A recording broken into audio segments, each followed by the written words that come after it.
Sige, let's pray. Amang banal na nasa langit, taus-pusong pasasalamat muli naming ibinabalik sa inyo, Panginoon, na ang gabing ito'y muling sumapit sa amin at ang pagkakataong kami pangunahan ng inyong banal na Espiritu ay magiging pagpapala na inyong kaloob para sa bawat isa sa amin, Panginoon. Hiniling namin na buksang muli ang aming puso at isipan upang aming namnamin na ang mga katotohanang inyong ihayag sa pamamagitan ng abang lingkod, si Brother Epi, tungkol sa kahulugan at kahalagahan ng pagiging tao ng aming Panginoon Jesucristo. Ama, naway makadagdag ito sa ikatitibay ng aming pananampalataya at gayon din naman aming magamit sa paglilingkod sa inyo, Panginoon. Sa ikahihikayat ng marami pang iba, sila'y magkaroon din ng pusong naghahangad makasumpong ng katotohanan. Salamat sa pagdinig sa aming panalangin, sa pagpapatawad sa aming mga kasalanan. Ang lahat pong ito ay aming hinihiling. Alang-alang po lahat sa matamis na pangalan ng aming Panginoong Yesus. Amen. Amen. Amen. Amen. Magandang gabi sa inyong lahat. Thank you, Kuya Piper. Magandang gabi dyan sa California. Magandang umaga at magtatanghali na dyan sa Pilipinas kay Brother Lowen, kay Ma'am Banji, at ganoon din dito sa New Jersey kay Kuya Piper at kay Sister Gina. Sa lahat ng mga kapakinig nito, makapag-aral, ang aking dalangin na tayo lahat ay patuloy lumago sa biyaya at karunungan ng ating Panginoon Yesus. Ang layunin ng ating series na ito, pag-aaral ng kahalagahan ng pagkatao ng ating Panginoon Yesus, ay hindi upang magdagdag sa init ng mga argumento. Kung hindi, ang layunin natin, paano natin ito, yung kanyang pagkatao, maiugnay sa kahalagahan ng ating kaligtasan, paano niya tayo iniligtas doon sa kanyang pagkatao. Ano ang ginawa ng Ama kay Kristo na dinadala ng banal na Espiritu sa atin upang maranasan natin ang katotohanan, kapangyarihan at pagpapalaya ng Ebanghelyo, hindi lamang sa kaalaman sa ating isipan, kung hindi sa aktwal na pamumuhay. Kasi halos karamihan ng mga kapatid natin, tayo lahat, tuwang-tuwa tayo na mahal tayo ng Diyos, iniligtas na tayo ng Diyos. Yung iba, karamihang Kristiyano, hindi pa rin tiyak kung may kaligtasan sila o hindi. Pero ito nga ang magandang pabalita, na kay Kristo, sa kanyang banal na kasaysayan, meron na tayong tiyak na kaligtasan. Pero ang nagiging problema, kaya nagkakaroon ng pagdududa ang mga tao, kasi halimbawa, tinanggap na natin ang Panginoon, paano yan, nagkakasala pa rin tayo. Ayaw man natin gawin, pero nahuhulog tayo at nahuhulog. So paano tayo ngayon magkakaroon ng assurance of salvation? So ngayon, titingnan natin ito, ang pagkatao ni Kristo, ang kanyang pagligtas sa atin, sa konteksto ng kanyang pagiging saserdote. So uunahin natin muna na siya ang ating dakilang saserdote, our great high priest. So dito sa context na ito, paano siya at ano ang kanyang pagkatao na nakakonekta sa atin? Kasi napakahalaga, mga kapatid, na tinaglay ni Kristo na pagkatao ay kaugnay ng pagkataong nangangailangan ng kaligtasan. Doon sa kanyang pagkatao, iniligtas niya ng sanlibutan. Ngayon, anong gagawin natin? Dahil tinanggap na natin ang kaligtasan, pero nahuhulog pa rin tayo sa ating kaligtasan. So ang unang verse na gagawin natin ngayon, ang unang verse na babasahin natin ngayon, depende kung sinong makauna, nakahanda naman yung mga Bible natin, basahin muna natin yung 1 John chapter 2, verse 1. 1 John chapter 2, verse 1. First John chapter 2 verse 1. Si Gina po ito. Sige, Sister Gina. My little children, I'm writing these things to you so that you don't sin. Mhm. But if you do sin, we have an advocate with the Father, Jesus Christ, the righteous one. Yan. So ang layunin ni John dito sa kanyang isinulat sa 1 John chapter 2 verse 1, isinulat niya itong epistle niya para ang mga mananampalataya ay hindi na magpatuloy sa kasalanan. Pero alam ni John na habang nandito pa tayo sa sanlibutan at hindi pa tayo naluluwalhati, hindi pa natin na-experience yung tinatawag na immortality tsaka incorruption, ay talagang mahuhulog tayo sa kasalanan. Ngayon, kung papansinin niyo yung verse na yan, ang sabi niya, ngunit kung meron mang magkasala, meron tayong, anong tawag niya doon? Tagapamagitan. Advocate. Advocate. Bakit advocate? Di ba pagkasalanan, dapat meron tayong tagapagligtas? Bakit advocate ang ginamit ni John? Dito na natin makikita, mga kapatid, na kung tayo ay Kristiyano, hindi lamang natin ibabahagi ang assurance of salvation. Ibabahagi din natin ang pagiging dakilang saserdote ng Panginoon kasi tuwing nagkakasala tayo, i-accuse tayo ni Satanas na we are not worthy of heaven and salvation kasi nagkakasala pa rin kayo. Ngayon, doon sa pagkakasala natin na yon, i-recognize natin sa magitan ng banal na espiritu, lalapit tayo na ngayon dito sa ating dakilang tagapamagitan para depensahan ng Panginoon ang ating kasalanan laban sa accuser. Okay, pwedeng patuloy Sister Gina sa verse 2. Verse 2, He is God's way of dealing with our sins, not only ours, but the sins of the whole world. Kita nyo na? Yung whole world hindi nagkikilala sa Panginoon. Yung mga nakarinig lang tumanggap sa Panginoon, alam natin may Diyos. Pero kung i-overall mo lahat ng tao sa mundo, hindi lahat nagkikilala sa Kanya. Pero ano siya? Tagapamagitan ng kasalanan, hindi lamang ng ating kasalanan, kung hindi kasalanan ng buong mundo. So kung tayo bilang Kristiyano, hindi lang tayo tumanggap sa Panginoon para maligtas. Tinanggap natin ng Panginoon ang Kanyang kaligtasan. Sa pamamagitan nito, tayo ay magbabahagi ng mensahe na si Kristo ay hindi lamang tagapagligtas, siya rin ay dakilang saserdote laban sa tagapagsumbong sa ating accuser na si Satanas. Para hindi tayo ma-discourage na hindi na lang siguro ako. We advocate to the Father, Jesus Christ. Hindi dahil galit yung Ama sa atin. Kung hindi, meron tayong accuser day and night. Kahit natutulog tayo, ina-accuse tayo ni Satan. So in this platform na nakita natin ngayon, dito na natin titingnan yung pagkatao ni Kristo bilang saserdote. Okay? So titingnan natin. Jesus Christ, our high priest, who sympathizes with our weaknesses. Diyan sa weaknesses, kasama diyan yung ating pagkahulog, nahuhulog sa kasalanan. Kasi mahina tayo eh. So ang ganda nito, ano? Titingnan natin yung, ano nga yung verse natin kanina kung natandaan nyo? Hebrews chapter 8. Verses 1 to 6. Ayan, yan. Hebrews chapter 8, verses 1 to 6. But bakit iba-iba? Lahat yan, iba-ibang verses natin, pero ang tungo ng ating pag-aaral ngayon, Jesus Christ, our great high priest.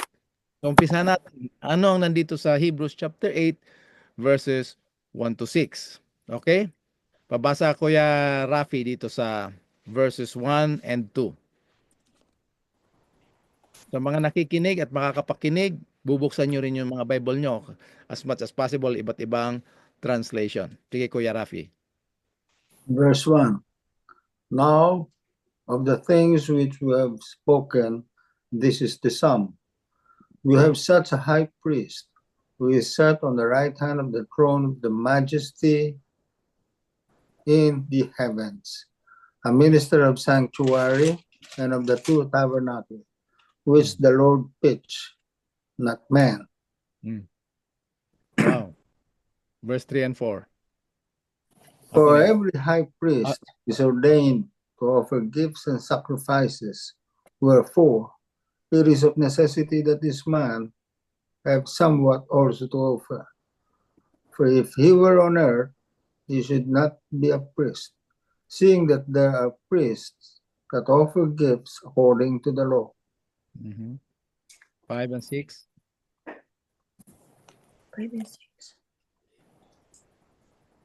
Who serve unto the example and shadow of heavenly things, as Moses was admonished of God when he was about to make the tabernacle. For see, said he, that thou make all things according to the pattern showed to thee in the mount. Okay. Gusto ko lang bigyan ng may 6 pa tayo, Kuya Rapi, ha? Handa ka lang diyan. Sinabi dito na shadow of heavenly things as Moses was admonished by God.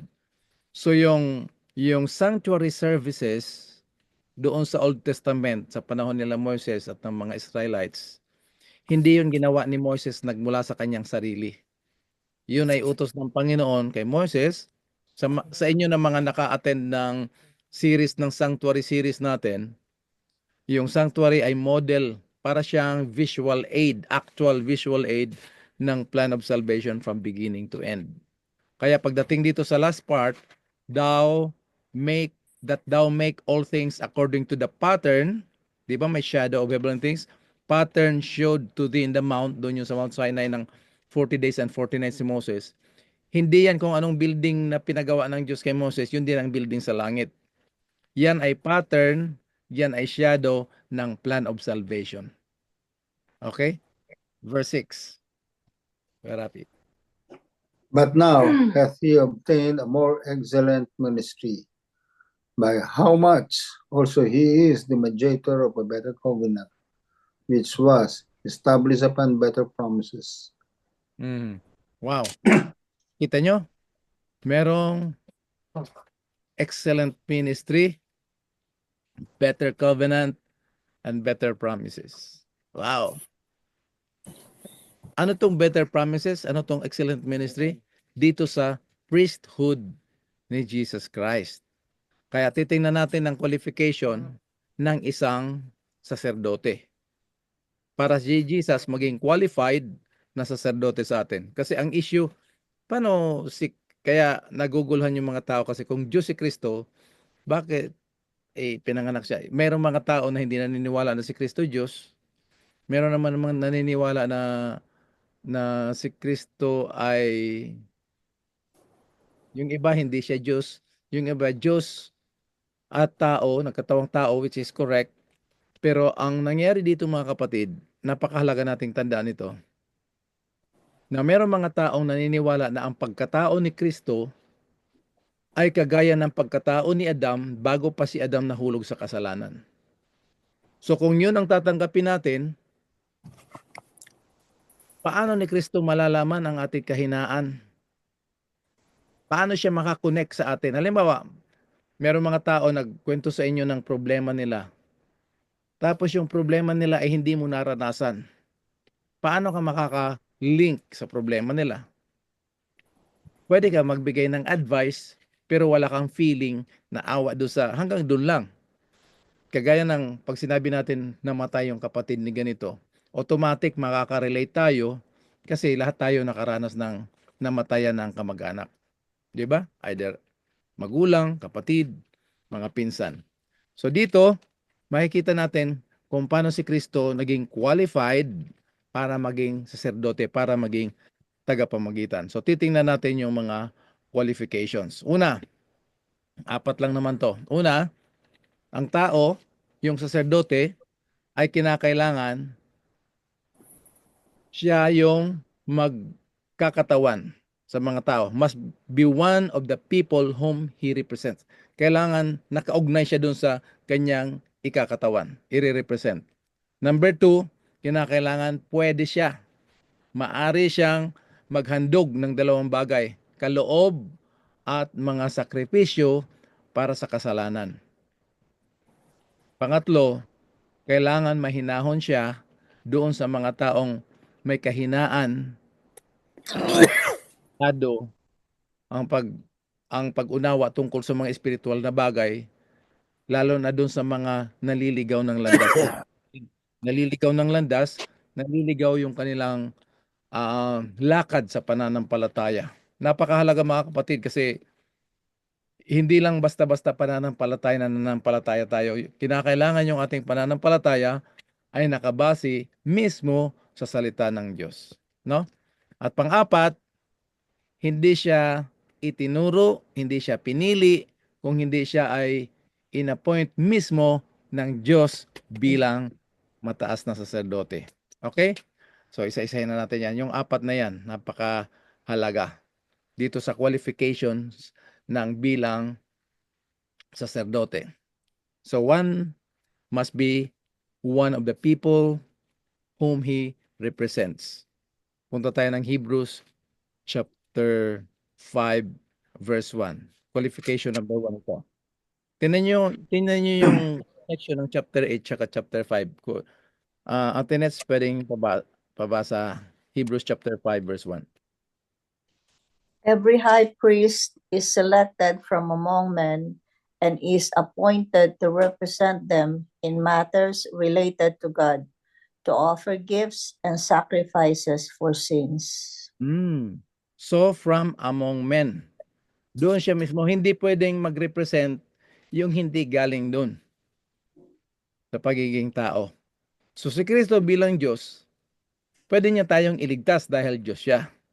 Pero kung paano siya magkakatawan sa atin bilang mga makasalanan na dapat iligtas, mahirap. So kinakailangan niya gawin siya ng Diyos ng isa sa atin. So from among men. Titingnan pa natin, no? Nangangahulugan ba dyan na hindi kasama ang babae? Hindi, pag sinabing men, generic kasi ito eh. Kagaya ng paggawa ng ni Adam. Nung ginawa ng Panginoon si Adam, ang meaning ng Adam ay humanity. So doon sa humanity, lalaki at babae yon. Kaya pala mga apostle, puro lalaki. Diba? Mga apostles, puro mga lalaki, pero si Paul, tsaka si Jesus, tsaka yung mga alagad, ang mga assistant nila sa ministry, nag-aasikaso ng kanilang mga damit, mga pagkain, mga inumin, mga babae. Kaya meron tayong tinatawag na mga diakonisa sa loob ng mga deaconess. Ano? Sila yung mga assistant, diakono, diakonisa, mga assistant na mga pastor yan. Saka mga elders, assistant yan sila. Iisa ang layon sa gawain. Okay?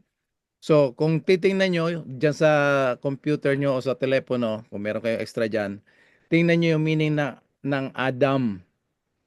Adam in Hebrew, meaning. Ang meaning ng Adam ay humanity or mankind.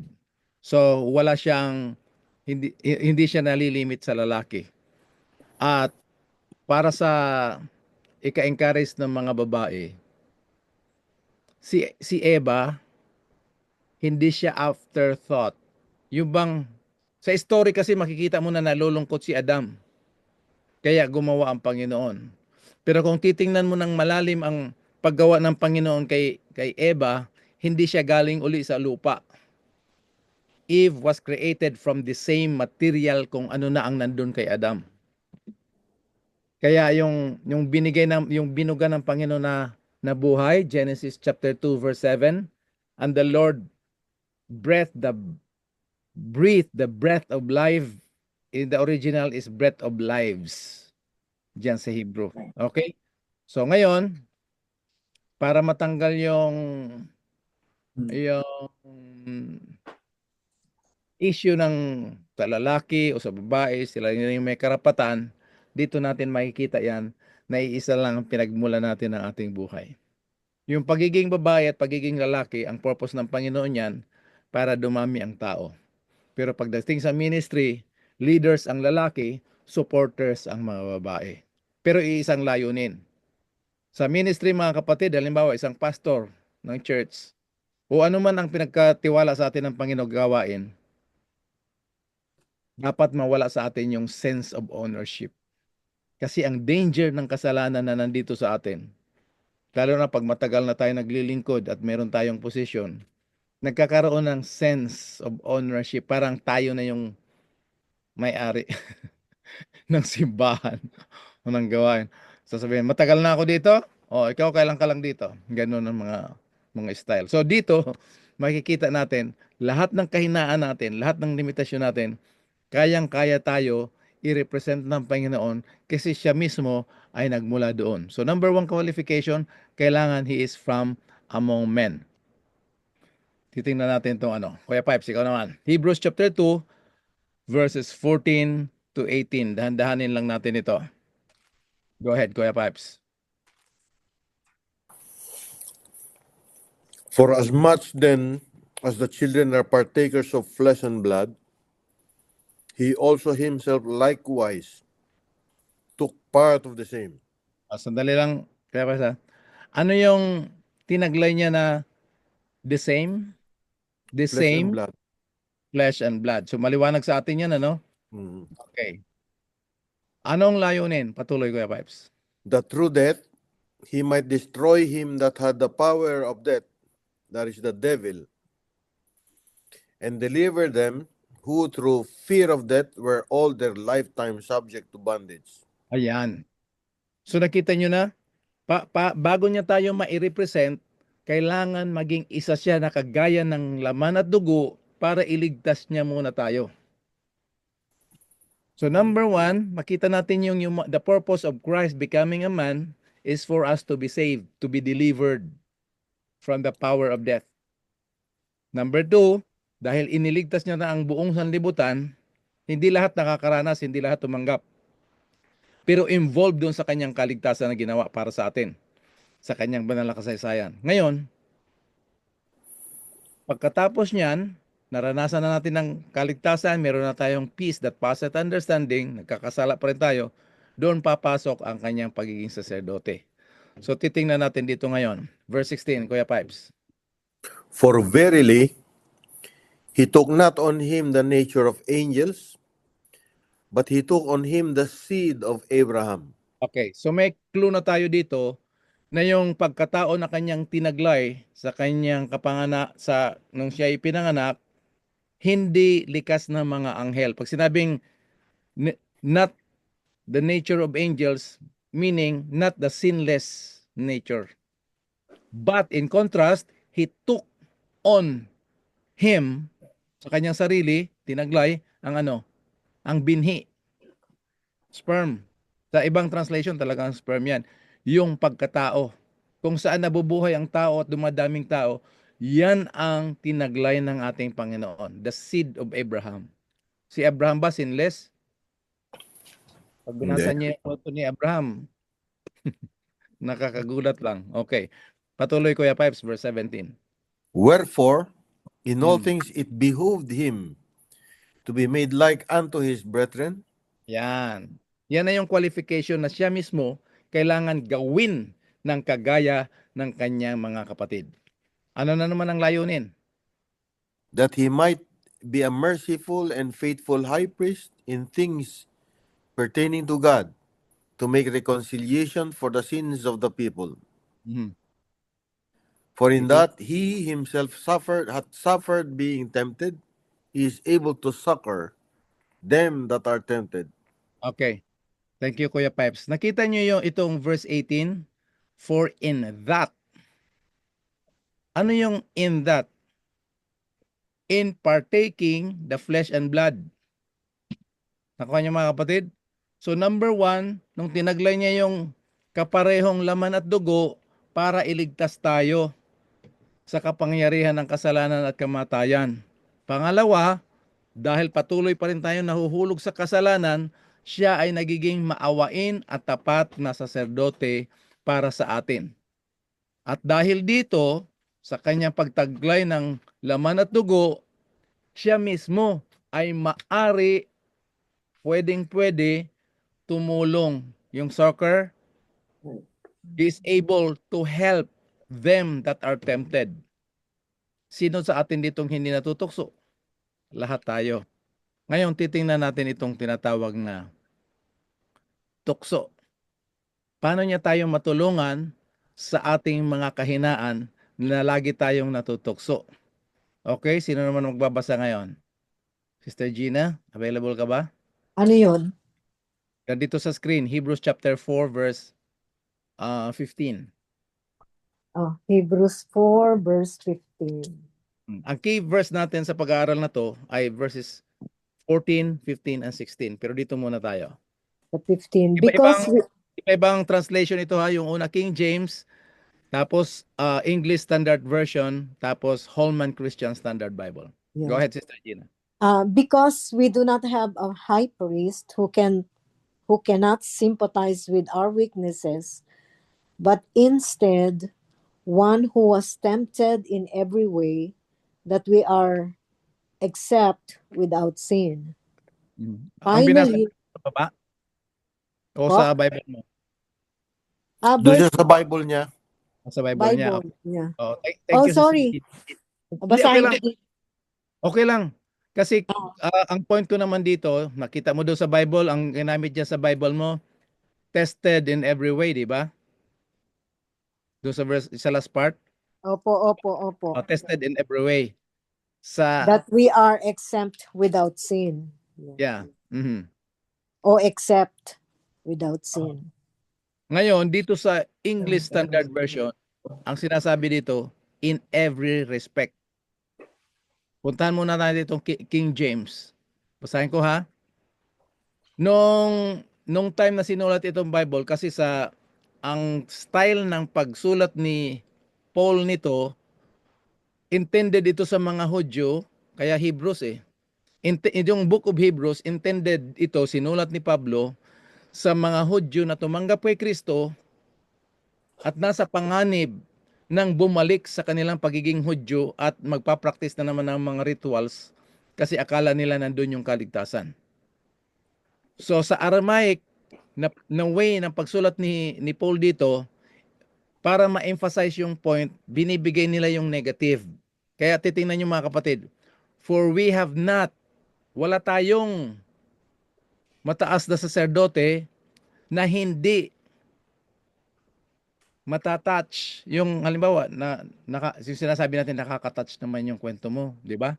Na hindi makaugnay, makarelate.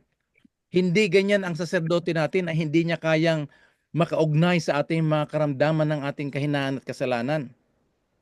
So kung wala tayong high priest na hindi nakakaugnay, anong high priest ang meron tayo? High priest na nakakaugnay. Nakuha natin mga kapatid? Yes. Oh, okay. So maganda talaga ang bakit negative ito? Negative yan kasi yung negative na yan, hindi yan ang high priest natin. Ang high priest natin ay in all points tempted like as we are. Ang kaibahan lang, hindi siya nagkasala. Nakuha natin mga kapatid? So for Christ, mapapa-English na naman ako nito kahit hindi ako magaling mag-English eh. For Christ, to be tempted in all points, in every respect, in every way. First, Christ has to be made in all points, in every respect, in every way, like unto his brethren. Everything that is true to us in all points, everything that is true to us in every respect, everything that is true of us in every way, Christ has to be made para siya ay makaugnay. Ay, dumaan na ako mga kapatid. Kung meron tayong pinakamabigat na pinagdadaanan, wala tayong dinadaanan sa buhay natin na hindi dinaanan ni Kristo. Kaya napakaganda ng ating saserdote. Hindi lang siya tagapagligtas. He is our heavenly high priest who can sympathize with the feelings of our infirmities. Di ba nakaka-encourage to mga kapatid? He was tempted in all points. Kaya wala tayong excuse, tao lang ako eh. Pag nahulog tayo, acknowledge natin nagkasala tayo, lapit tayo sa ating tagapamagitan. Amen mga kapatid? Huwag tayong ma-discourage. Darating yan na, discourage talaga tayo. Lapit na naman tayo. Ilang oras lang yan, nandyan na naman yung spirit mo na ng kasiglahan. So anong ibig sabihin ng tukso? He was tempted in all points. He was tested. Ano? Bibigyan ko kayo ng example ng idea kung paano yung tinatawag tukso. Sa Bisaya, tintal ba? Tintal. Unsa ni pagtintal? Ano itong tukso? Okay. Kung meron kang sasakyan, ang power ng sasakyan mo ay pwedeng tumakbo ng 220 kilometers per hour. Tapos may nag-overtake sa'yo, ang pinaka high peak ng takbo ng power ng sasakyan niya ay hanggang 100 kilometers per hour lang. Tapos kinut off ka niya sa highway kasi 60 lang yung takbo mo 65 or 67. Kinut off ka niya, nag 100 siya. Anong feeling natin pag kinut off tayo? Dito pa nag-cut off sa kanan. Pipikon. Mapipikon tayo. Ipapakita natin na mas powerful yung sasakyan natin kasi 220 tayo eh. 'Di ba? Siya lang 100 lang. Magre-revolution tayo ngayon, uunahan natin siya. Ano, kaya mo ba ito? Ayan. Pero ang takbo mo dito ngayon, 60 something lang, 67 or 68. In-overtake ka ngayon, nag 100 siya. So gusto natin patunayan na kaya natin siyang unahan kasi mas powerful itong sasakyan natin. Yan ang tukso. You are able to do beyond doon sa ginawa ng kalaban mo. Baliktarin natin. Kung ang sasakyan mo naman ay hanggang 100 kilometers per hour lang ang pinaka-high peak niya ng speed niya. Tapos yung katabi mo ay 240 nga ang kaya niyang itakbo. Matutukso kaya tayo makipagkarera? Siyempre hindi. Siyempre hindi. So Kaya paano kaya sa lang tayo. tukso ng lahat ng kasalanan ni all points? Para matukso sa doon, yung pagkatao na kanyang tinaglay, yung taong talagang kayang gumawa ng kasalanan.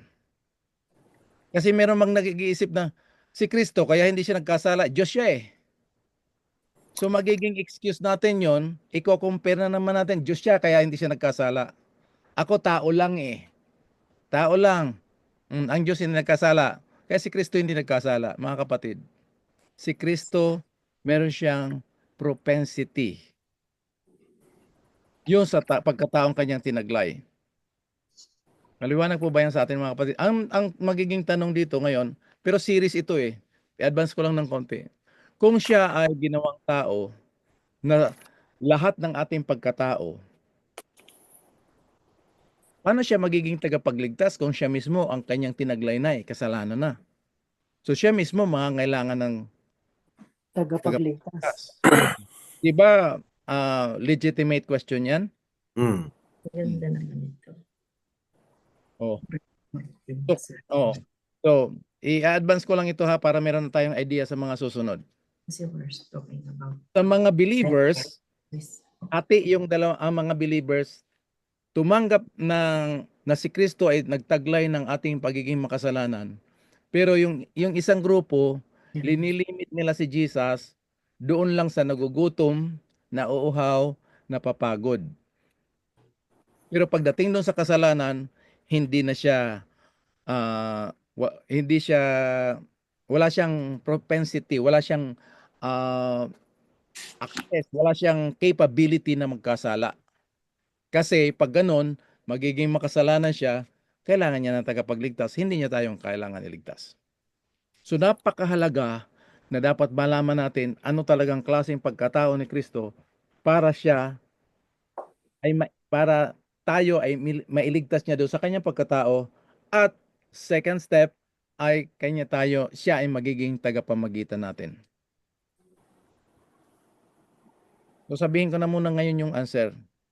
Kung ano yung totoo sa ating pagkatao na nahulog tayo sa kasalanan na 100%, yun ang pagkataong tinaglay ni Kristo, kasi yun ang pagkatao na nangangailangan ng kaligtasan.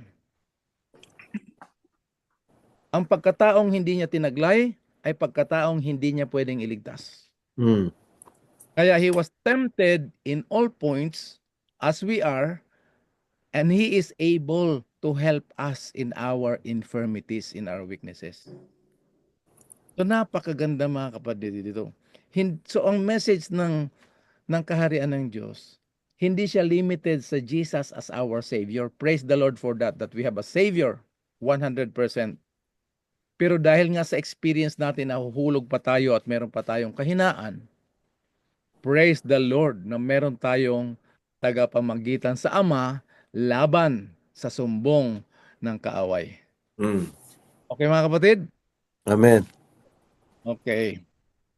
Number 2, must be able to offer 2 things, gifts and sacrifices.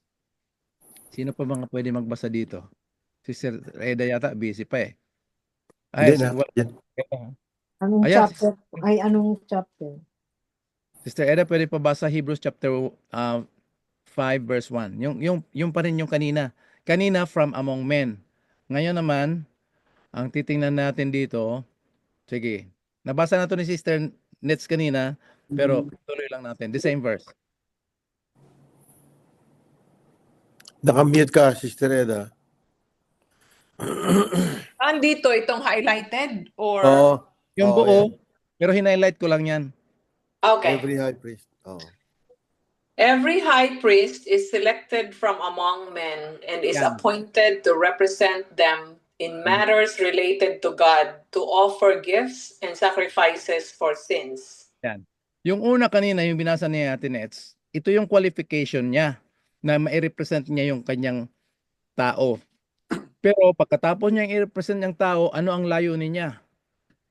To offer gifts and sacrifices for sin. Thank you, Sister Eda, ha? Ito, Mhm. sandali lang, ano. Go ahead. Babasahin ko naman yung binasa na yan Oo. sa salitang Tagalog. Sige. Ang bawat dakilang saserdote pinili sa mga tao at itinalagang maglingkod sa Diyos para sa kanila upang maghandog ng mga kaloob at mga hain dahil sa mga kasalanan. Mm. Amen. Ang ganda. Malungkot lang mga kapatid, pero wag tayong malulungkot. Sasabihin ko lang ito malungkot kasi maraming tao nagpupuri, nagpapasalamat sa Diyos na meron tayong kaligtasan kay Kristo. Pero medyo kapos tayo magbigay ng diin kung gaano kahalaga si Kristo bilang ating saserdote. Kasi maraming mga tao na namomroblema, na di-discourage sa kanilang paglakad sa Espiritu, paglilingkod sa Panginoon. Kuminsan, pag magandang buhay natin, medyo kuminsan natutukso na nga tayo kuminsan na pwede palang mabuhay kahit walang Diyos. Pero doon sa mga medyo mahirap ang sitwasyon sa buhay, dito nila makikita na meron silang kaligtasan sa Panginoon at meron pa silang tagapamagitan at tagatulong sa ating mga kahinaan. Thank you, Kuya Rapi, sa Tagalog version. Ito yung maganda pag-aral, yung as much as possible, iba't ibang version ng makita natin. Kasi mas lumiliwanag sa ating pag-unawa. At syempre, ang banal na Espiritu ang nagpapaliwanag sa atin. Titingnan natin dito sa Romans chapter 5 verse 17. Dahil si Kuya Rapi ang huli nagbasa, siya na rin ang magpapatuloy nito. At let's prepare ka lang mamaya, ha? Anong sabi dito, Kuya Rapi? For the sin of this one man, Adam, caused death to rule over many. But even greater is God's wonderful grace and his gift of righteousness. For all who receive it will live and triumph over sin and death through this one man, Jesus Christ. Ano Amen. yung kamanghamanghang biyaya at kanyang kaloob? Kaloob ng ano? Gift of righteousness. Katwiran. Yung palang kanyang ihahandog na kaloob ng katwiran. Kasi yung katwiran mismo ni Kristo, na nagampanan niya sa kanyang banal na kasaysayan, yun ang kaloob niya sa atin. Na pag tinanggap natin itong kaloob na to, receive, it will live. Maging matagumpay ang buhay natin laban sa kasalanan at kamatayan sa pamamagitan. So yun yung gifts na hinahandog niya. Gift of righteousness. Ganda. Bakit gift of righteousness? Di ba, alam mo naman, may maririnig kayo mga ganito. Alam nyo, ako tinatanggap ko makasalanan, ako mahina ako. Pero kahit anong sabihin natin, meron din naman akong kabutihan kahit papano. So, mahirap natin tanggapin insulto sa ating ego na 100% sinner tayo. Sinner tayo siguro mga 75 or 80%, pero meron akong 20% na kabutihan. Ang malungkot mga kapatid, ang Biblia na mismo nagsasabi na we are 100% sinner. Kung meron man tayong kabutihan, ang tingin ng Diyos dyan sa kabutihan na yan ay maruming basahan. Lahat ng ating katwiran. Yan ang malungkot mga kapatid. Sana, si Prophet Isaiah, sana sinulat niya, all our unrighteousnesses are as filthy rags. Parang tanggap ko yun sa sarili ko eh. Pero nung sinabi niya na tayong lahat ay parang maruming basahan at ang lahat ng ating katwiran, all our righteousnesses as are filthy rags. Ang layunin ng everlasting gospel mga kapatid ay kinakailangan pulbuhin ang ating pride. God is in His foreknowledge. Alam niya na mahuhulog tayo sa kasalanan, magiging mayabang tayo. So, ginawa niya tayo mula sa material ng alikabok. Alam mo sa Isaiah. Upang pag tumaas ang temperature ng ating yabang, paalalahanan niya na ang pinaka high peak, pivotal point ng ating yabang ay hanggang alikabok lang. Okay?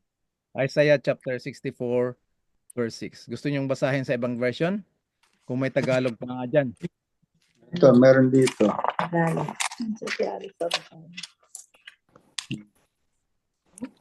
Ito, 64. 64 verse 6. Ano sabi niyan? Okay. Isaiah 64 verse 6.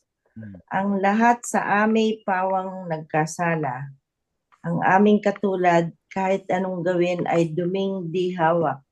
Ang nakakawangki ng sinapit nami, mga dahong lagas, sa simoy ng hangin, tinatangay ito at ipinapadpad. Wow. Kita nyo? Ang lungkot, ano? Yung ating lahat ng kabutihan ay para lamang siyang maruming basahan. At tayo lahat ay nalalaya, natutuyo, nalalanta na parang dahon. At yung ating mga pagiging makasarili, yung ating kasalanan, ay siya yung hangin na tumatangay sa atin palayo doon sa punong kahoy. Di ba yung pag sinabing autumn, fall yan? Hindi matatanggal yung dahon dahil para mamatay. Natatanggal siya kasi nag-umpisa na siyang disconnected na siya sa puno dahil sa lamig. So yung puno, nag-i-stack up na yung pag-supply ng tubig, nawawala ng supply yung dahon, mahuhulog na siya at patuloy na lalanta at wala na siyang buhay. Ganyan ang ating pinakamabuting kabutihan natin, the best natin na ginagawa sa harap ng Diyos ay maruming basahan. At kahit sino, tao o Diyos, walang tatanggap ng marumi. Mm. Thank you, Ate Alice, ha, sa pagbasa ng Tagalog. Mas maganda pakinggan talaga. Thank you, Kuya Rapi, sa Tagalog version natin. Oo. Ate Alice yun. Okay. Oo. Salamat. Ngayon, ano nga yung gagawin ni Kristo bilang saserdote? Magbibigay siya ng kaloob ng ng katwiran. So titingnan natin dito sa 2 Corinthians chapter 5 verse 21. Anong ginawa ng Ama kay Kristo para sa atin? At ano ang layunin? Sinong susunod? Kuya Rafi, basahin natin sa English at Tagalog. Basahin mo sa Tagalog, Kuya Rafi, tapos sinong susunod? Pwedeng si Sister Gina o si Kuya Pipes. Yung mga available dyan, ha, pagbukas yung Bible nyo, sabihin nyo lang kasi hindi ko kayo makita eh. Ito po, 2 Corinthians. 5:21.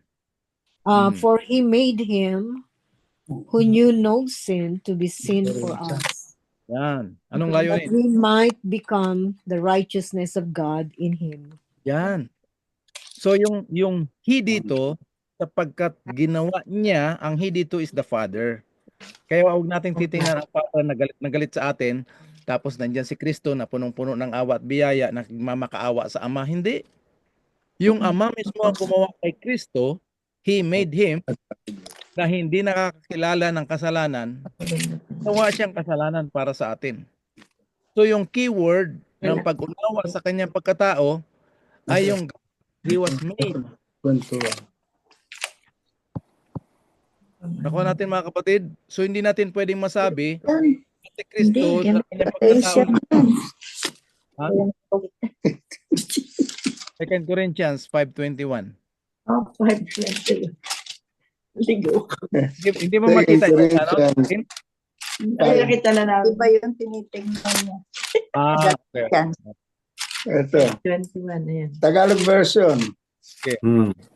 Hindi nagkasala si Kristo, ngunit dahil sa atin, siya'y ibinilang na makasalanan upang makapag-isa tayo sa Kanya at mapabanal sa harapan ng Diyos sa pamamagitan niya. Pamamagitan ni Kristo. Sinong gumawa sa kay Kristo na kasalanan na hindi naman siya nakakilala ng kasalanan? Ang Sama. Oo. So mga kapatid, Dalawa na kayo. kung may marinig tayo na yung patotoo, mga kapatid, binago ng Panginoon ang buhay ko, mga kapatid, hindi tayo babaguhin ng Panginoon. Pinalitan niya yung ating makasalanang buhay, ipinalit ang matuwid at banal na buhay ng kanyang anak. Exchange.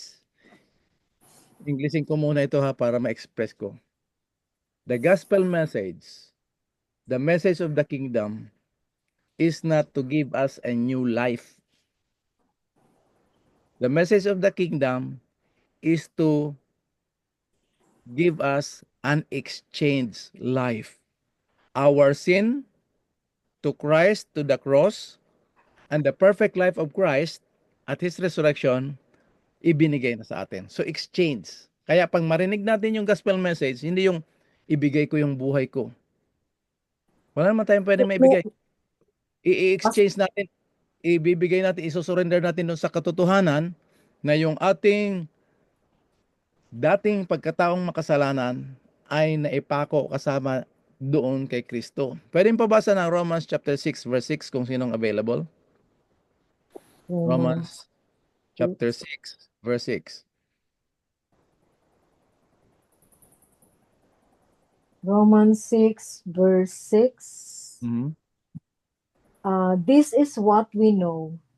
The person that we used to be was crucified with him in order to get rid of the course that had been controlled by sin. Wow. That way, we wouldn't be slaves to sin anymore. Ganda niyan. Kuya Rafi, pwede pabasa ng Tagalog? Mga taga-Roma, Kapitulo 6, versikulo 6. Ganda nito. Alam natin na ang dati nating pagkatao ay ipinakong kasama niya upang mamatay ang makasalanang katawan at nang hindi na tayo mapaalipin pa ng kasalanan. Paano naipako yung ating dating pagkatao? Kasama niya. Ngayon, kung kasama niya tayong ipako doon sa kamatayan niya, nung siya ay nabuhay na mag-uli, nasaan tayo? Kasama din niya. Nandun yung exchange. Yung buhay natin, tinaglay niya para dalhin doon sa cross. At nung namatay na yung ating makasalanang pagkatao, doon sa kanyang pagkabuhay na mag-uli, doon niya na ibinigay ang tinatawag na eternal life. So ngayon, tinanggap natin ito, meron na tayong eternal life. Pero nagkakasala pa tayo? Oo. So ngayon, meron tayong tagapamagitan na ang ating Panginoong Jesus. Mga kapatid, Amen. so was made sin so that we will become the righteousness of God in Jesus Christ. Hindi ko alam kung paano sabihin, parang limited lang talaga ang ating response dito sa praise the Lord, amen, hallelujah. Purihin ang Panginoon, no? Oh. Okay, ngayon, pupunta tayo dito sa Hebrews chapter 9, verses 24 to 26. Kuya Pipes, ikaw naman. Nasa screen? Oh. Isa-isayin natin to, ha? For Sige. Christ did not enter a man-made sanctuary that was only a copy of the true one. He entered heaven itself, not to appear for us in God's presence. Okay. So pag sinabi dito nung sinulat ni Pablo ito na he entered heaven itself, kung lalagyan natin ng timing ito, kailan siya nag-enter ng heaven itself? Nung sinasabi ni Pablo ito. Yung pag-akyat niya mismo. Di ba? Wala nang ibang panahon na kung saan pa siya pumunta. Yung panahon na nag-ascend si Jesus, doon lang siya pumunta sa langit. Para ano? Para i-represent niya tayo. Now to appear for us in God's presence. Whew! Hindi pa tayo nakakarating ng langit, meron na tayong representative, si Jesus Christ. Di ba? Ewan ko kung na-excite ako dito sa ating study. Tuloy Kuya Pipes. Nor did he enter heaven to offer himself again and again. So hindi yun ang The purpose niya ng pagpunta ng langit, pagpasok, para sa kanyang sarili. The Go ahead. way the high priest enters the most holy place every year with blood that is not his own. Yung doon sa pattern na ginawang visual aid ng Panginoon, yung mga saserdote every year, yung Day of Atonement, papasok sila doon, magdalaga ng handog. Sa susunod naman, 10th day of the 7th month, papasok na naman sila. Hindi yun ang ginawa ni Kristo. Isang beses lang siya pumasok sa langit para i-represent tayo sa Ama, sa presensya ng Panginoon. Tuloy, Kuya Pipes. Then Christ would have had to suffer many times since the creation of the world. But now, he has appeared once for all at the end of the ages to do away with sin by the nature of Christ himself, by the sacrifice of himself. Kita niyo mga kapatid, yung pasok niya pala sa langit, hindi kagaya, kasi pattern nga lang yun, shadow lang yun. Walang kaligtasan sa Old Testament, yung sinasabi ng mga tao na dito sa Bagong Tipan, sa New Testament, praise the Lord, hallelujah, we are saved by grace ni Jesus Christ. Pero yung mga sa Old Testament, iniligtas sila doon kautusan ni Moses. Hindi pala. Hindi totoo yun. Iisa lang ang kaligtasan natin. Yung pinagawa ng Diyos doon kay Moses sa Old Testament, anino yon ng darating ng tagapagligtas. So paano naligtas yung taga-Old Testament? Dito rin sa cross ni Kristo. Pinuntahan, di ba? Pinuntahan ni Jesus. Yung Yeah. sacrifice ni Jesus sa cross, doon naging legalized yung mga sa Old Testament na tao. Kasi yung sanctuary services, it points out to the coming real sacrifice. Meron po akong gustong idagdag, i-augment Go ahead. galing sa Colossians chapter 1, Oh, verse 21 at saka 22. Maghanap ng- Sabi, once you were alienated from God and you were enemies with Him Maliit din. in your minds, which was shown by your evil actions. But now He has reconciled you by His physical body through death to present you before God as people who are holy, faultless, and without blame. Big sabihin po, pagka tumingin ang Panginoon sa atin, hindi yung kasalanan natin na nakikita niya, kung hindi nakikita niya yung offering ni Jesus Christ, yung kanyang life, blood, na nag-satisfy sa God the Father. Tama Correct. po ba? tama yan, oo. Pero doon sa sacrifice na yan, hindi lang yan dito sa Old Testament ang effectivity. Kasama yung mga taga-Old Testament. Opo nga. Parang Yan. may nabasa ako rito na pinuntahan ni Jesus Christ yung mga namatay, di ba? Nung siya ay mamatay. Nung siya ay namatay, doon yung sa Hebrews chapter 9 na yung mga nakakulong na espiritu. Pag-usapan natin yan sa susunod na Yeah, pag-aral. pinuntahan niya eh. Oo. Ibang pag-aaral niyan, ibang pag-aaral ito kasi titingnan natin yung mga espiritu na pinuntahan niya kasi baka mamaya malinlang tayo na meron pala mga espiritu, 'di ba? So pag-aaralan natin yan sa Yung susunod. mga namatay na una, di ba? Hindi muna natin yan i-discuss ngayon. Kasi kung namatay sila na una tapos may espiritu sila na kung saan yung espiritu at pinuntahan sila ni Jesus, pag ganyan yung pag-unawa natin, mawawala yung sacrifice, yung efficacy ng sacrifice ni Jesus Christ. Ano, Sister Gina, sa susunod natin pag-aralan yan, okay lang?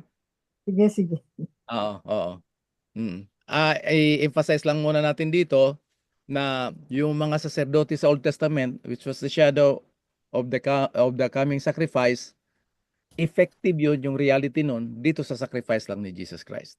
So, walang salvation sa Old Testament sa pamamagitan ng pagsunod ng mga sacrificial offering. Maliwanag po ba yan sa atin, mga kapatid? Maliwanag. Okay. So ngayon, Brother, go ahead, Sister Eda. I'm just reminded of the lesson yung sa in Christ motif Mm. na everything is really in Jesus. And then I'm also reminded of the prayer of Jesus when he prayed in John 17, Father, ano yun yung we are one, and I would like that the people or the children that you have made and given to me be also one with us. Mhm. So everybody really is, everything is, Mhm. in Jesus. Amen. Tama yan, Sister Eda. So, thank you, ha.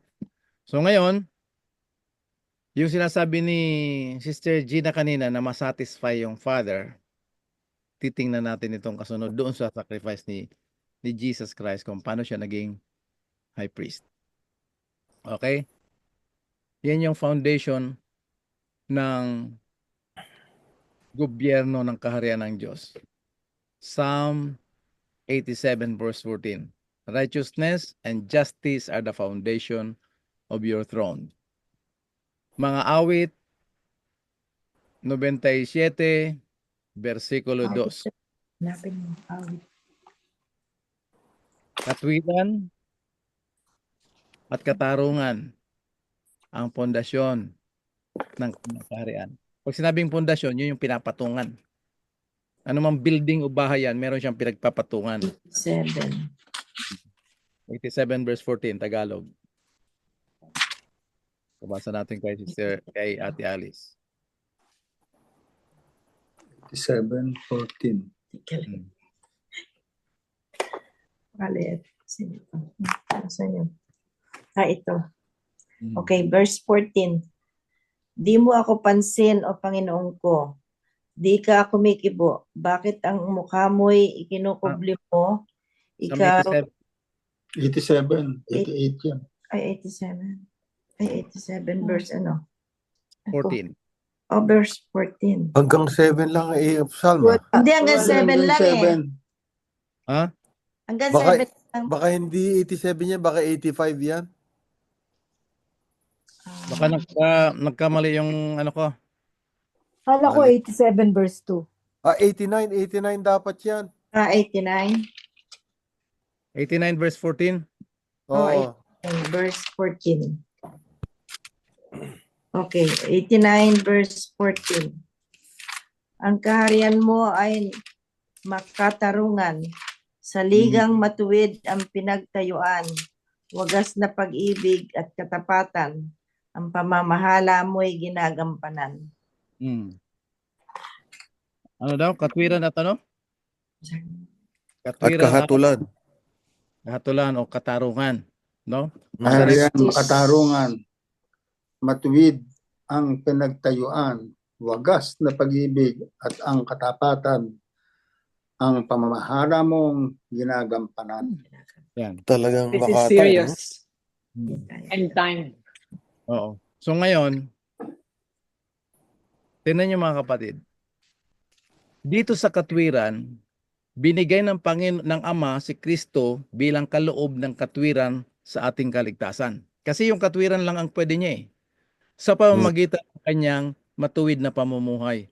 Yung sinasabi ni Sister Eda kanina, na lahat ginampanan ng Diyos doon kay Kristo, lahat ng tao dyan, lahat ng karanasan natin, lahat ng meron tayo, nandoon lahat kay Kristo. So sa kanyang matuwid na pamumuhay na hindi siya nagkasala, doon niya nagampanan ang kahilingan ng katwiran, ng pundasyon ng kaharian ng Diyos. By His perfect life, Christ met the righteous requirement of the law. Ngayon, hindi yan sapat para magligtas sa atin kasi nga nagkakasala pa tayo. Yung tinaglay niya na kasalanan, likas ng kasalanan sa kanyang kapanganakan, bago niya dadalhin dun sa cross, ito yung mystery of godliness. Christ in His human nature that He took upon Himself, yung makasalanang likas na kanyang tinaglay sa kanyang pagkatao, He was able to produce a perfect, sinless life. Ngayon, hindi sapat ngayon magligtas sa atin, kailangan yung kasalanan na kanyang tinaglay sa kanyang pagkatao, dalhin dun sa cross. So sa kanyang kamatayan, doon niya nagampanan ang hustisya, katwiran, o kahatulan ng kautusan. Nakita niyo mga kapatid? Kaya perfect life and perfect sacrifice. Kaya meron tayong perfect salvation in Jesus Christ.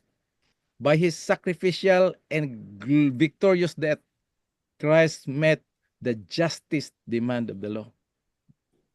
Nakuha natin mga kapatid? Yan ang layunin. Kaya hindi pwedeng mawala yung kautusan ng Diyos kasi yan ang pundasyon eh. So yung pamumuhay ni Kristo at kanyang kamatayan upang tuparin ang kahilingan ng pundasyon ng kaharian ng Diyos. Okay mga kapatid? And justice. Oh, righteousness and justice, hindi mawawala yan. Sa mga kapatid ko naman, na nagsishare tayo ng kautusan ng Diyos, kailangan natin lumago doon na hindi lang hanggang sa sunod-sunod tayo ng utos, kasi utos yan eh. Hindi. Si Kristo ang sumunod ng utos ng Diyos at yung kanyang pagiging masunurin, yung kanyang pagiging matuwid, ibinigay niya bilang kaloob sa bawat isa sa atin.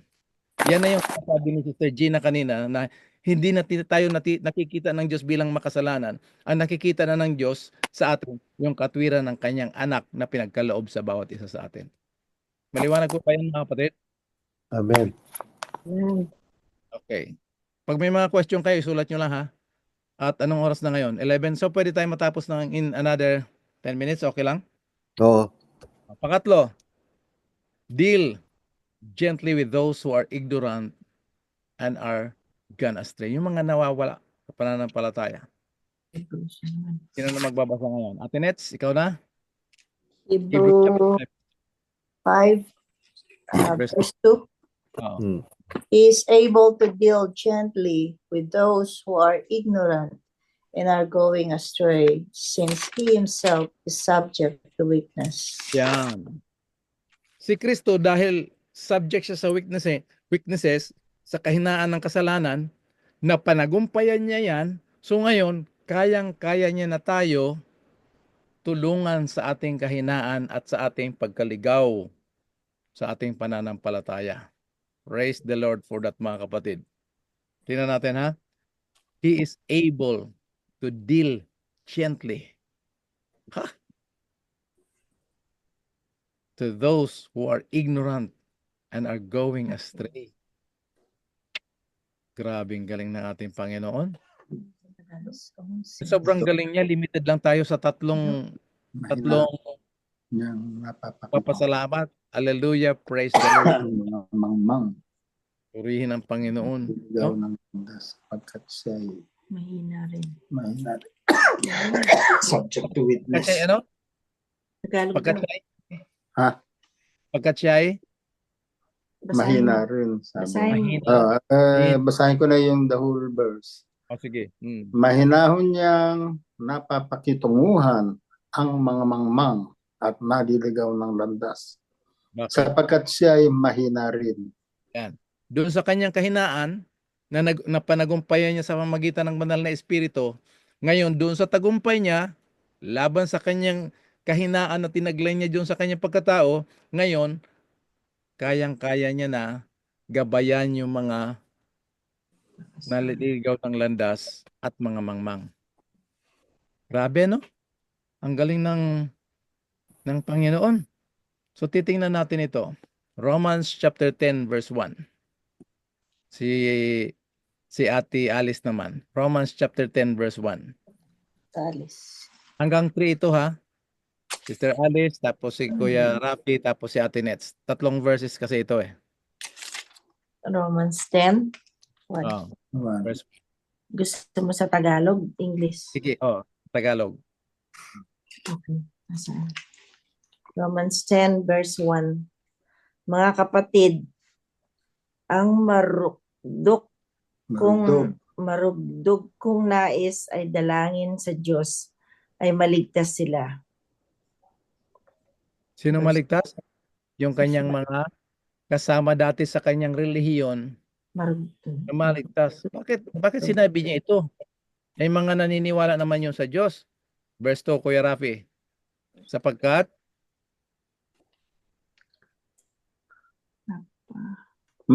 Mapatutunayan kung sila'y nagsisikap na maging kalugod-lugod sa Diyos.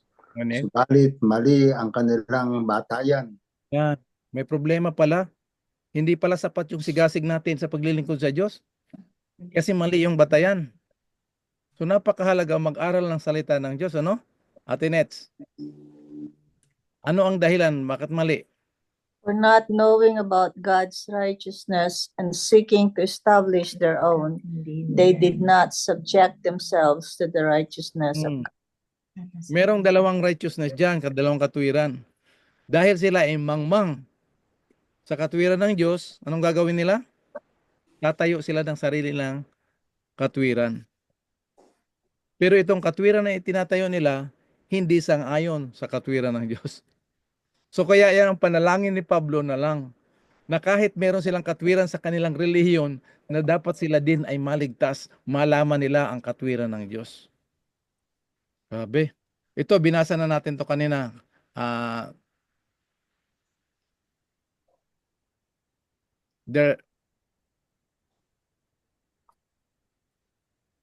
Kuya Pipes, ready ka na? Binasa na natin to kanina, pero babasahin ulit natin.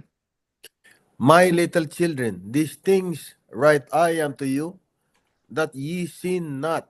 Sandali If lang. Anong any layunin ng sin, pagsulat niya nito? Upang hindi na sila upang hindi magkasala. tayo magkasala. Oo. Kung Pero- sino man magkasala, tayo mayroon tagapamagitan sa Ama, First si John. Kristo Jesus. First John. First John na 1, First John ano yung 2, righteous sa Tagalog? Matuwid. Matuwid. Piran. Matuwid. Oh, binasa na natin yan kanina sa Tagalog. Oh. Ituloy natin dito, Sister Gina. Hebrews chapter 2, verse 18. Basahin mo lang. Oh, Hebrews 2, verse It's not 18. clear. Oh. Dito ba? Sa screen? Oo. Kahit saan. Pwede Ah, sa Bible. Pwede sa For screen. Oh. since he himself was tempted in that which he has suffered, he is able to come to the to the aid of those who are tempted. Mm. Dahil siya, Tulong. siya mismo ay natukso. Kung saan doon sa tukso siya ay nagkaroon ng suffering. Kasi mahirap kasi pwede ka mag-drive ng 200 miles per hour, in-overtakean ka lang ng 100. Masakit sa damdamin mo yon. Pero pinili ni Kristo, dumanas ng sakit para managumpay siya sa tukso. At dahil doon sa kanyang tagumpay, ngayon kaya niya nang tulungan ang sinumang tukso. Yan ang pagiging high priest, human high priest na si Kristo, siya ang ating mataas na saserdote. Okay? Sister Eda, ikaw naman magbabasa ngayon. Hebrews chapter 4, ito na yung ano natin, binasa natin kanina, pero yung 14, hindi pa natin nabasa. Kung meron kang clear word dyan yung Bible mo, Sister Eda. Naiwan ko sa sasakyan. Oh, okay lang, okay lang. Oh. Hebrews 4:14 to 15. Therefore, since we have a great high priest who has gone through the heavens, Jesus, the Son of God, let us hold firmly to the faith we profess. Bakit daw? For we do not have a high priest who is unable to sympathize with our weaknesses, but we Kundi- have one who has been tempted in every way, just as we are, yet was without sin. So pagdating sa tukso, anong kaibahan ni Kristo sa atin? Wala. Pero doon sa resulta, doon lang tayo nagkakaiba. Pag natukso tayo, nakakasala tayo. Kasi in-overtaken tayo ay 220 yung kayang takbuhin ng sasakyan natin. Patutunayan natin. Si Kristo, tinukso siya, pero hindi siya nagpasakop doon sa tukso. That's why, Kuya Pipes? Hindi niya pinatulan. Hindi niya pinatulan. Kaya merong element of suffering. He suffered in that temptation. That true suffering, doon siya na nagumpay. Thank you, Sister Eda. Wow. Praise God. Okay, nandito na tayo sa last part. Pang-apat. Sino na ngayon? Sister Alice na. Ano? Sister Alice, pwedeng pabasa ng Hebrews chapter 5, verses 5 and 6. Ito na yung pang-apat. Appointed by God as a high priest. Hindi appointed by man, hindi elected by man. Okay, verse 5. Gayon din naman, hindi si Kristo ang nagtaas ng kanyang sarili sa pamamagitan ng dakilang saserdote. Siya ay hinirang ng Diyos na nagsabi sa kanya, "Ikaw ang aking anak, ako ang iyong ama." Verse 6. Sinasabi rin niya sa ibang bahagi ng kasulatan, "Ikaw ay saserdote magpakailanman, ayon sa pagkasaserdote Melchizedek." Ba yun? Melchizedek. Melchizedek.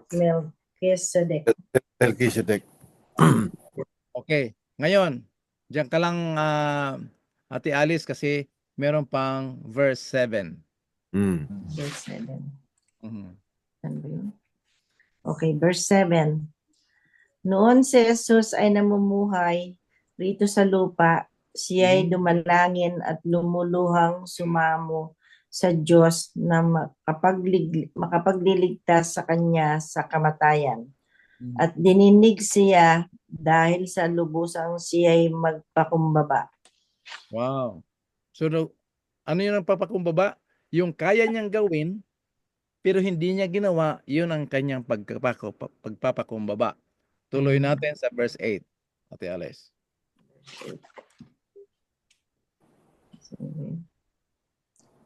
Verse 8. Bagamat siya ay anak ng Diyos, Natutuhan niya ang tunay na kahulugan ng pagsunod sa pamamagitan ng pagtitiis. Yan. Nandyan yung element of suffering. Sa halip na itaas niya yung sarili niya para patunayan na Diyos siya, hindi nagkasala, bilang tao, tinukso siya, hindi siya nagpasakop doon, nagkaroon siya ng element of suffering doon sa kanyang pagtiis. Ang bunga nun, natuto siyang sumunod sa Ama kahit anak siya. Hindi dahil anak siya ng Diyos, hindi na siya magkakasala o ano. Nasa ilalim pa rin siya ng tukso, pero hindi siya pumatol. Bagkus siya ay nagtiis at ang resulta nito ay ang pagtupad sa kanyang Ama. Amen? Ituloy natin. Kuya Rafi, ikaw naman. Verses 9 and 10. Verses 9 and 10. At nang maganap na niya ito, siya ay naging walang hanggang tagapagligtas ng lahat ng sumusunod sa kanya. Mhm. Minarapat ng Diyos na siya ay gawing dakilang saserdete ayon sa pagkasaserdote ni Melchizedek. Yan. Nakita niyo mga kapatid, ang kaibahan ng kaligtasan tsaka walang hanggang kaligtasan. Ang sabi nito, pagkatapos niyang ginanap itong lahat, siya ay naging, sa pamamagitan ng kanyang pagiging masunurin, siya ay naging source ng eternal salvation. Walang So, hanggang kaligtasan. lahat mayroong kaligtasan mula sa kasalanan, pero bilang kaloob nga yung katwiran, kailangan tanggapin. Yung tumanggap at nagpatuloy, sila yung Makakaranas. makakaranas ng tinatawag na walang hanggang kaligtasan. Yun ang eternal life, kasama natin ang Panginoon magpakailanman. Okay mga kapatid? Amen. Ate Nets, Mhm. chapter 8 na tayo. Binasa na natin to kanina, no? Pero sige lang, kasi magkukonclude na tayo. Hebrews 8:1. The point of what we are saying is this: we do have such a high priest who sat down at the right hand of the throne of the majesty in heaven. Yan. So, number 1 na requirement, one who is with us, who can offer perfect gifts and sacrifices, the one who can Compassion. sympathize or have compassion, and number 4, appointed by God Himself. Okay? So, tingnan natin yung Hebrews chapter 8 verse 6. Ikaw na rin, Ate Nets. Kasunod, Kuya Pipes. But now hath he obtained a more excellent ministry, by how much also he is the mediator of a better covenant, which was established upon better promises. Wow. Tuloy mo lang, Ate Nets, ha? Excellent ministry. Ministry. A better covenant and better promises. Mhm. Yan si Jesus bilang high priest natin. Tuloy, Ate Nets. Tatlong verse lang. For if that first covenant had been faultless, there would have been no occasion sought for a second. Mhm. Verse For 8. finding fault with them, he says, Behold, days are coming, says the Lord, when I will effect a new covenant with the house of Israel and with the house of Judah, not like the covenant which I made with their fathers on the day when I took them by the hand to lead them out of the land of Egypt, for they did not continue in my covenant, and I did not care for them, says the Lord. Okay. Thank you, Ate Nets. Ang tanong ngayon, ano ang problema doon sa covenant? Sa covenant ng Panginoon o doon sa tao? Tao. Anong problema doon sa tao? Sapagkat yung fault na nakita sa kanila ay hindi sila nagpatuloy sa panghawak sa pangako ng Panginoon. Sa halip na manghawak sila sa pangako ng Panginoon, nagtiwala sa kanilang sarili. Nakuha natin mga kapatid? What was the fault that was Sa found in kanila. them? They did not continue. So wala sa covenant ang problema sa tao. Kaya hindi natin pwedeng sabihin na may problema yung utos ni Moises. Ang may problema, yung mga tao nung Yung panahon mga ni sumusunod. at kagaya din natin ngayon. Okay? So yung concluding verse na key passage natin, si Kuya Piper na ngayon ang magbabasa. Hebrews chapter 4 verses 14 to 16. Tapos discussion tayo mamaya. Kuya Piper? Seeing then that we have a great high priest that is passed into the heavens, Jesus the Son of God, let us hold fast our profession. For we have not an high priest which cannot be touched with the feeling of our infirmities, but was in all points tempted like as we are, yet without sin. Let us therefore come boldly unto the throne of grace, that we may obtain mercy and find grace to help in time of need. Amen. So last point mga kapatid. Kailan tayo lalapit sa luklukan ng biyaya? Mm. Habang wala pang nangyayari sa buhay natin. Bakit? Upang tayo ay magkaroon ng awa at tutulungan tayo ng biyaya kailan? Sa panahon na tayo ay nangangailangan. Hindi Amen. tayo ng tulong sa Panginoon kung may nangyayari na sa buhay natin. Ngayon pa lang, habang mapayapa ang buhay natin, lalapit na tayo sa luklukan ng biyaya upang makatamo tayo ng biyayang tutulong sa atin sa panahon ng pangailangan. Dito natatapos ang ating pag-aaral ngayong gabi tungkol sa ating Panginoon Hesus. Hindi lang siya tagapagligtas, kung hindi mataas na saserdote na tagapamagitan natin. Sa susunod, pag-aaralan natin ang bakit siya naging tagapamagitan. Ano ang nag-qualify sa kanya? Anong klaseng humanity? Okay? So, Meron pwede po akong observation. i-off muna natin yung yung Ay. recording. Hindi na natin i-record itong ating Discussion. session. Go ahead, Ang sabi po